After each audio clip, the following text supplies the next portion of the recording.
Welcome to Boston Lyric Opera's online pre-performance lecture.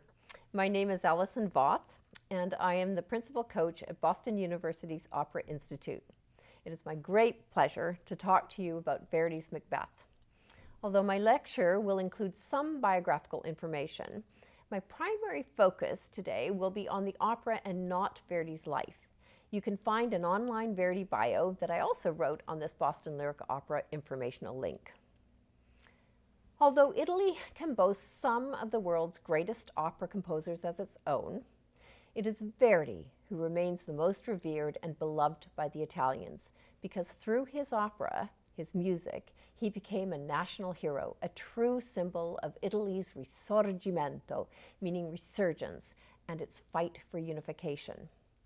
To set the political picture, during much of the 19th century, Italy was comprised of small states, many of which were governed by foreign rule, including Verdi's birth town Roncole and nearby Busetto, which were French occupied. Early on in Verdi's career, his third opera, Nabucco, premiered in 1842, included one of Verdi's most famous choruses, Va Pensiero, sung by the exiled Hebrew slaves longing for Jerusalem. The Italians embraced this chorus, which symbolized their yearning for Italy's unification and emancipation from foreign rule. 19 years later, as the fight for unification continued, Verdi and his music were still so closely associated with Italy's final push for independence that his name was used to rally the forces as they chanted, Viva Verdi! His name was used as an acronym, VERDI, which stood for Long Live Vittorio Emanuele, Re d'Italia. Long live Vittorio Emanuele, the King of Italy. So, where does Macbeth fit within the 26 operas that Verdi composed? Why did Verdi choose Macbeth, and what was unique about his setting of it? I'll try to answer these questions. It was written and premiered in 1847 and was his 10th opera. By this time, Verdi was well known, popular, and in demand by the opera impresarios. He had just successfully premiered Attila, his 9th opera, when Alessandro Lanari, the impresario of Il Teatro della Pergola in Florence, approached Verdi about a new opera. Verdi was given free rein regarding the subject matter. 3 possible subjects were actually on the table, including one by Schiller, a writer Verdi admired. But Verdi chose Shakespeare's Macbeth. It was most likely Verdi's friendship with Andrea Maffei, the Italian poet, librettist, and translator of Schiller, who gave Verdi the idea to set Macbeth. Verdi admired many great playwrights, both Italian and foreign, but particularly Shakespeare, no doubt due to his pithy, dramatically impactful storytelling, which included musically written verse, wit, insight into man's deepest emotion and inner conflicts, and most importantly, an ability to juxtapose characters to great dramatic effect, all things Verdi aspired to in his operas. Choosing to set this tragedy was very daring in Italy. The first Shakespeare play seen in Italy was Otello in 1842, and it was so openly mocked during the performance that they had to bring the curtain down in the middle of the play.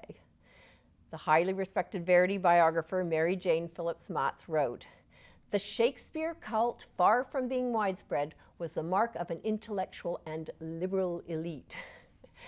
Italians were quite content with their love triangle operas sung by a lead soprano and tenor, neither of which Macbeth offered. As most of you know, Macbeth is a dark play about lust for power, greed, deceit, and murder, made all the more frightening with the presence of ghosts, witches, and the supernatural. The French loved the generica fantastico operas, the fantastic genre operas by Meyerbeer, but not the Italians. In the 1930s, novelist and translator Franz Werfel wrote of Verdi's daring move to set Macbeth, quote, "The material was indecently daring for the time and world where the work was performed. Scottish fog, witches, ghosts, murder, darkness, and not the slightest love story to carry a resonant tune. And the composer of this ghastly thriller, a son of Italian sunshine. Today we know that the solution Verdi found for the story was as daring as the material itself. In the history of opera, Macbeth was no less new and revolutionary than Tannhäuser. At the age of 33, holding Shakespeare's hand, Verdi leaps from ancient melodrama to modern musical drama without denying his style and his convictions in a single measure, end quote. Before Verdi fully committed to setting Macbeth as an opera, or any opera, he made sure that the singers he wanted were contracted. Who Verdi wrote for deeply mattered to him. Not just any good singer would do. In fact, it was not unusual for him to change his choice of story if the singer he envisioned was not available. For Macbeth, Verdi insisted on Felice Varese, a baritone renowned for his great singing and acting. Verdi wrote, "Varese is the only artist now in Italy who could do the role I have in mind because of his singing, his sensitivity, and even his actual appearance." He also wanted German soprano Sophia Loewe to sing Lady Macbeth, but she was unable to sing due to expecting a child, so he agreed to cast Mariana Barbieri Nini in her place. With the singers secured, Verdi took the plunge to set Macbeth. Verdi asked his favorite librettist Francesco Maria Piave to collaborate with him. It should be noted that for Verdi's first few operas, he showed great deference and respect towards his librettists. He would write a prose draft of what he wanted and would then pass it on to his librettist to set the draft in verse. He might ask for the odd word change, but overall, he accepted their work as is. However, as he became more well-known and as he gained more influence and power with the impresarios and perhaps confidence in himself, he began demanding more from his librettists, insisting on rewrites and often doing the rewrites himself. In the end, some of his opera librettos were more penned by him than his librettist. When Verdi first sent his prose draft to Piave, he begged Piave to help him make, quote, something extraordinary out of it. He also begged him to make the verse in lines short. In Verdi's mind, short lines made for a great dramatic impact. He wrote to Piave, "This tragedy is one of the greatest creations of the human spirit. If we cannot make something great out of it, let us at least do something out of the ordinary. There must not be a single useless word. Everything must say something." And then in caps he writes, "Always keep this in mind. Use few words, few but significant, and I repeat, few words." Clearly, he felt strongly about this. Verdi was relentless with his demands of Piave, which created significant stress between them. It was a slow process, and months went by with Verdi continuously demanding revised text from Piave to no avail. Nothing Piave wrote pleased him. Finally, in early 1847, Verdi turned to Andrea Maffei, the writer who most likely recommended Macbeth to Verdi, to help revise the libretto. When Piave caught wind of this, Verdi wrote to Piave, "Oh, you certainly have done nothing wrong, except for having neglected these last two acts in an unbelievable way. But never mind, Saint Andrea Maffei has helped you and me even more than you, because I must tell you frankly, I could not have set them to music, and you see what a mess I would have found myself in." Now everything is fixed up, however, with almost everything changed. Piave was understandably deeply hurt and upset by Verdi's abrupt slight, but remarkably, they somehow remained friends. Verdi not only felt strongly about controlling the libretto, but he also felt strongly about production values, especially for Macbeth, regarding the chorus and stage machinery. He constantly wrote to the impresario Alessandro Lanari and stressed the importance of Macbeth needing high production values on every level. Apparently, Verdi even advised about the fabric, stating that silks and velvet would not be appropriate. No detail was left unchecked. Verdi was equally demanding with the singers regarding their interpretation and execution of the music. As Verdi completed parts of the score, he would send them to Varese and Barbieri Nini with explicit instructions. He wrote to Varese, quote, "I will never stop urging you to study the dramatic situation and the words. The music will come by itself. In a word, I would be happier if you served the poet better than the composer. Now that's rare. Verdi was in Florence for the entire rehearsal period. Interestingly, when Verdi was having a work premiered, he often arranged for an early and already tested work to be performed shortly before the premiere work in order to create a positive buzz around the upcoming premiere. The work he chose was Attila, his latest success. The rehearsal process for Macbeth was grueling. Apparently, there were almost double the usual rehearsals leading up to the premiere. Verdi was so obsessed with everyone reaching perfection that he made more enemies than friends with the artists.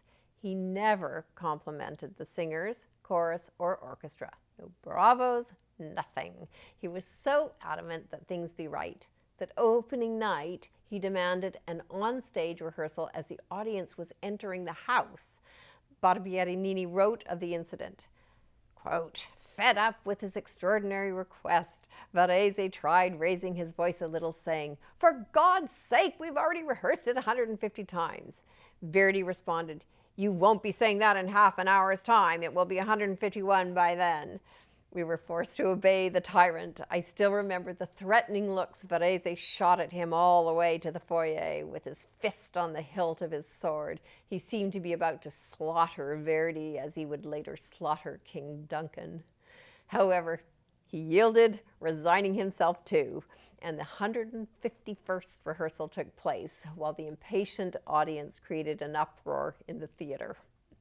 Despite the stress caused by constant rehearsing, the singers did care about the details. Barbieri-Nini said she worked on the sleepwalking scene for 3 months, trying to imitate a sleepwalker who speaks.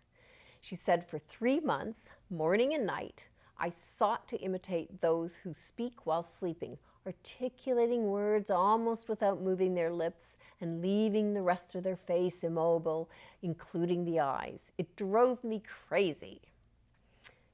The premiere was March 14th, 1847. People clamored to see it, and they had to open the theater 4 hours before curtain time. Even Barezzi, Verdi's longtime supporter and father-in-law, had to pay a premium for his reserved seats because it was so full. Verdi took 30 curtain calls and vows. The duet that Verdi insisted on rehearsing before the curtain had to repeat the first part of the duet before the performance could continue. The opening witch chorus scene also had to be repeated. The sleepwalking scene was met with thunderous applause, and Verdi wept, speechless, in Barbieri-Nini's dressing room after the scene. When Verdi and his entourage headed to the hotel, they were accompanied by a huge crowd. After the third performance, a crowd of fans unhitched Verdi's carriage horses and pulled the carriage themselves to his hotel.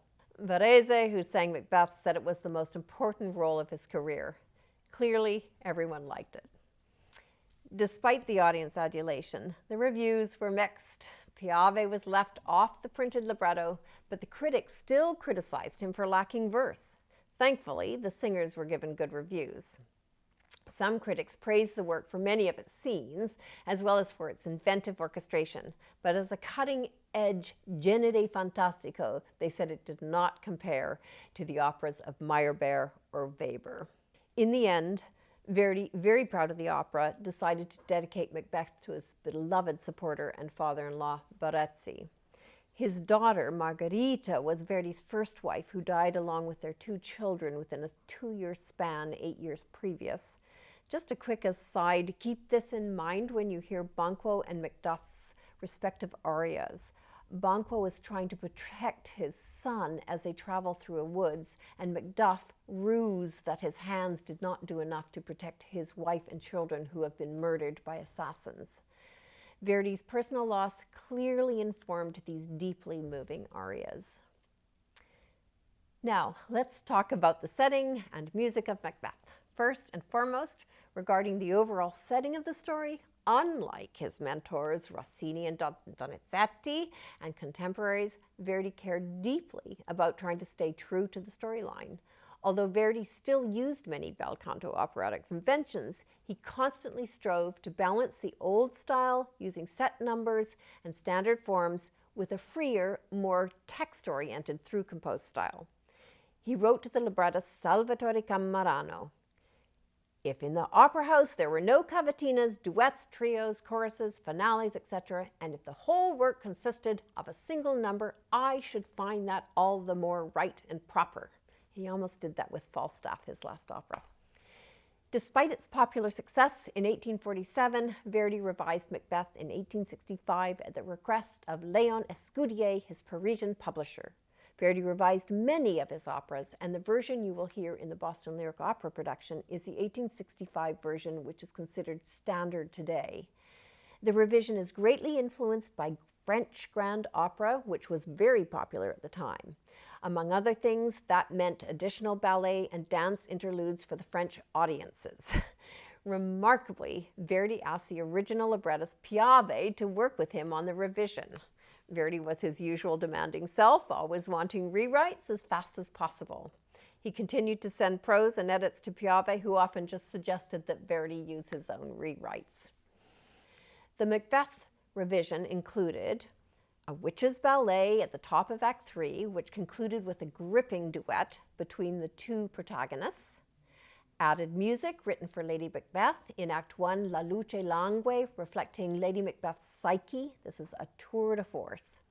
The opening of the Act 4 chorus was replaced with Patria Oppressa, a hymn sung by the Scottish exiles.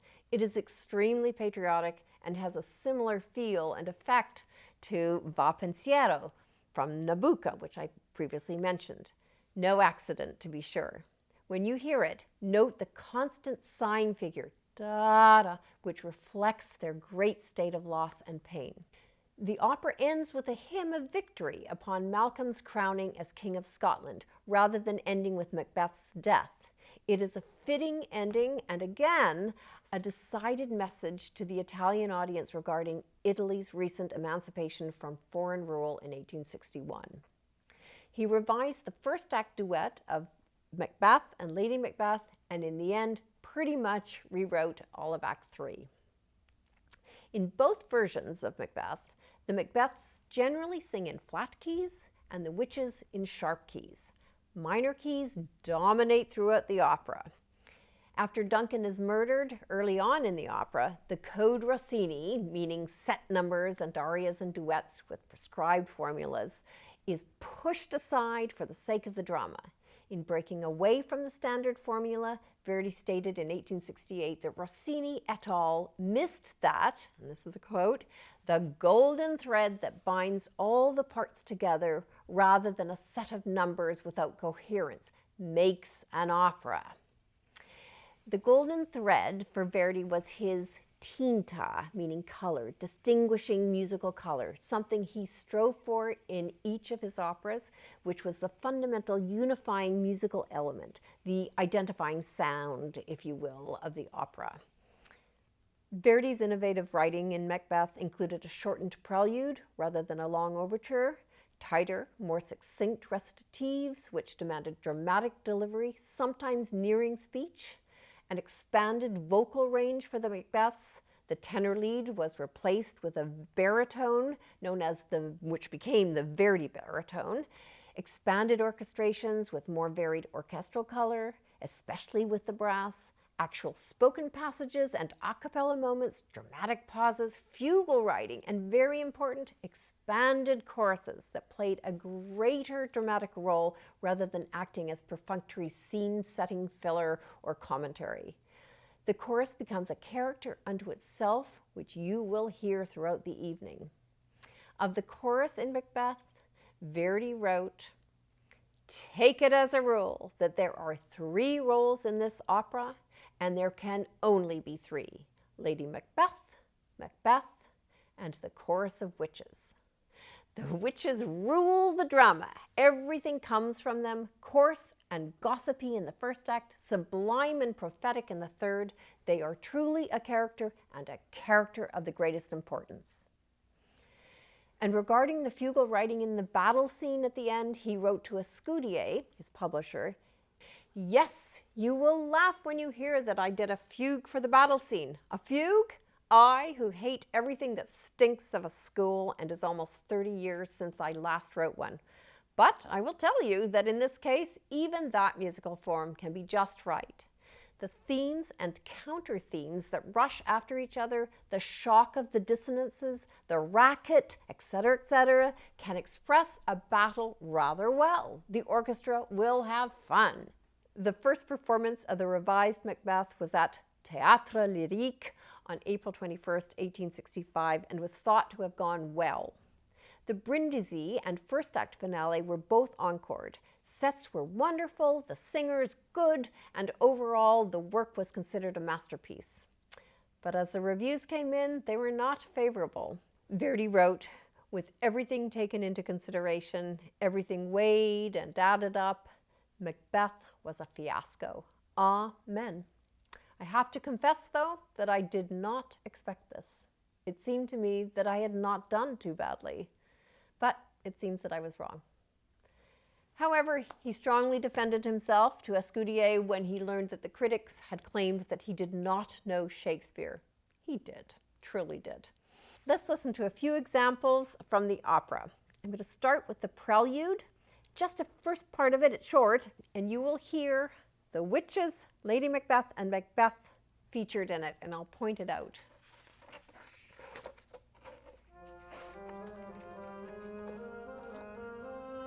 Right away, the witches' music. Remember that figure. That's witches' music. Macbeth. It's a variation of an opening of his Act 4 aria.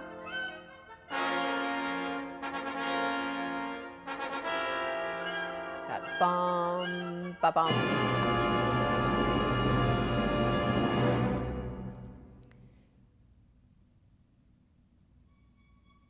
And here we hear two parts from the sleepwalking scene.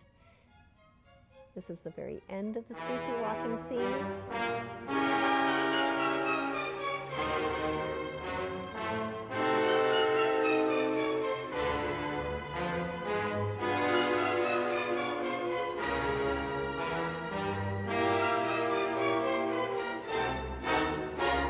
Note the silences.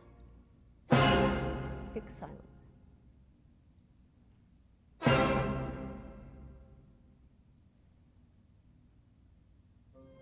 And here's a second theme from the sleepwalking scene. Beautiful music. Just, you ache, feel the ache.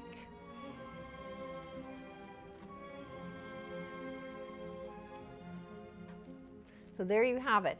In this short prelude's not quite over, but the three characters that were so important to Verdi are featured. Their music is featured. Now let's listen to the opening of The Witches, the very first chorus. I want you to hear it because you hear Rossini's influence. You hear a storm scene in it, and it just sets the absolute energy, and you're going to hear that brum, brum, brum, brum, that little theme that relates to the witches.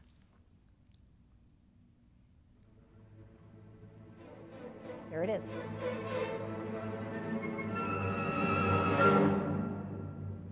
There it is again.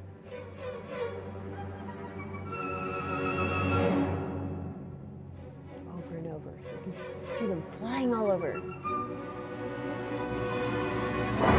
There is your first thunder. Rossini was very famous for his storm scenes.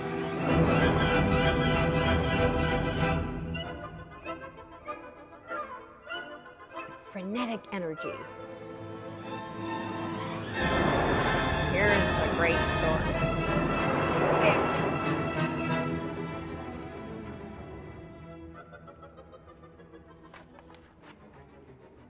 Just their first lines.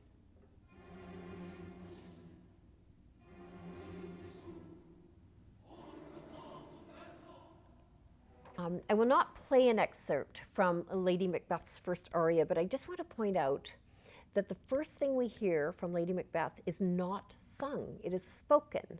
Verdi has Violetta read a letter in his earlier 1842 opera La Traviata, but that is towards the end of the opera. Here, our introduction to Lady Macbeth is with spoken text, which leads to an unaccompanied line of sung text. And then finally, you will hear tremolo accompaniment to her next line.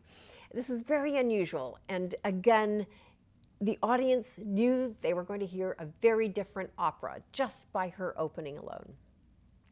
Now I'm going to play you, though, a little excerpt from the Act One duet between Macbeth and Lady Macbeth.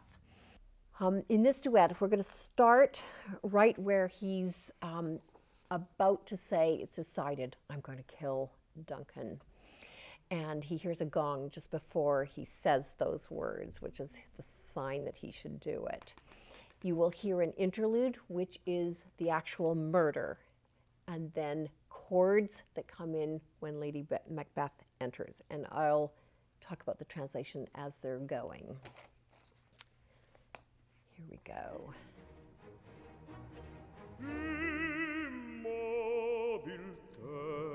Earth is still. His footsteps are not heard. There's the gong. È deciso, It's quel decided. bronzo è come invita, non udirlo d'un cano, è squillo eterno, e nel cielo. Saying, hope Duncan doesn't hear it, so I can kill him and he'll either go to heaven or hell. Here's the murder. 7 bars.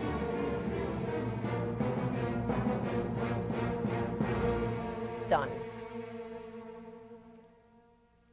Lady Macbeth enters. Chorale-like chords. Very even. Perhaps calculated. Perhaps trepidation.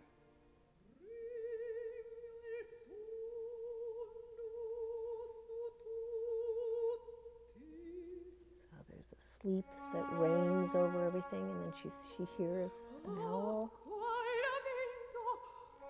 Talks about the owl answering, saying a farewell.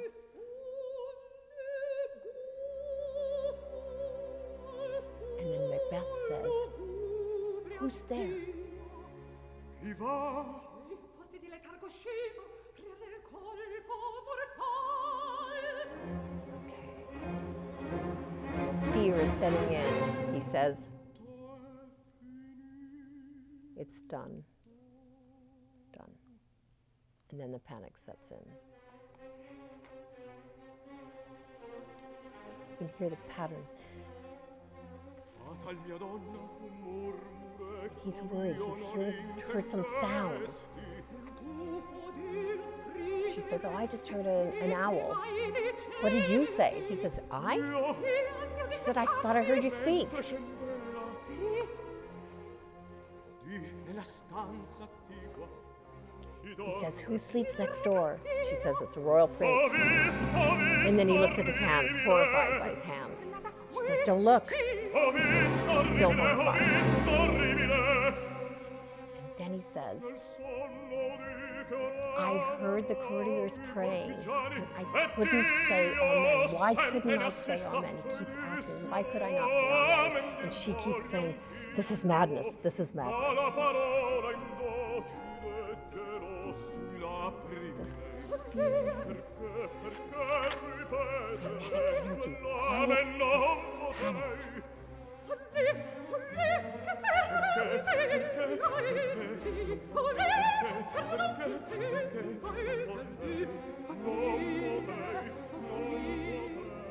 So that's the first part of the duet. And then they go back and forth. She tries to calm him. He's upset. They go back and forth. It's a fantastic duet. But just that initial energy is so wonderful, and just it's the orchestration and the articulation, the rhythmic patterns that make us feel their fear as well. So that was the duet, and I just want to point out that Macbeth has many solo moments, but it's the duets and the interaction between Macbeth and those around him that to me are the most dramatically powerful. And remember, Verdi felt strong character juxtaposition was imperative for dramatic tension. So just that's why I wanted to play that duet, and you will hear other duets that are just as wonderful. So before I play just a little excerpt of the sleepwalking scene, I just want to point out a similarity of moments between Macbeth and Lady Macbeth. So this, I'm going to play you a little figure in the cello in the beginning of Macbeth's recit in the first duet that I played earlier for you, but I didn't play this part for you. So you hear this cello line, and this is when he's talking about going down the path of no return, essentially, the tangled path. So you're going to hear this figure, and it just keeps rising as he's singing and talking about this path. It's interesting because he's going down the path, but the anxiety is rising, okay? Now, before I play the actual excerpt, let me play you the out down spot moment. And again, that moment of trepidation, in this case, it's being haunted by the fact that they've created these murders. And here's Lady Macbeth in her sleepwalking scene, and you hear the cello. And then you hear it, and you just keep hearing it. And they're different, but to me they're the same. They have that same sort of inner anxiety of the unknown. So now let's listen to it.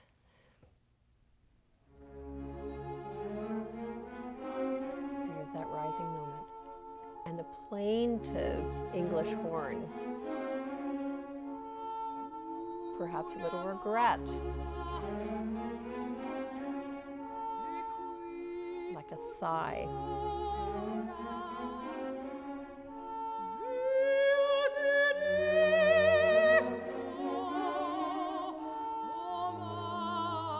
Thank you. And remember, the Scottish Exile chorus has that sighing figure too. So moments of great pain. I wish I had time to play you more music examples. There are countless gripping and thrilling moments with fantastic orchestration. As you listen to the performance, aside from all that I have mentioned, I urge you to also listen for and take note of 3 characteristic musical effects that Verdi employs over and over to great effect. The dramatic silences throughout. The silences are as powerful as the music. The underlying rhythmic figures in an accompaniment. Ask yourself, what does that accompaniment reflect emotionally in the character singing? The emotional impact of the rhythm in Verdi is palpable. Verdi's accompaniments are rarely just mindless pom-pom accompaniments. Lastly, note the power of the a cappella moments, the moments when either the soloists or chorus sing without accompaniment. These moments are incredibly powerful and suspenseful. I hope my talk helps you appreciate and enjoy Verdi's Macbeth. There is never a dull moment, and I know this production will have you on the edge of your seat. Viva Verdi e grazie.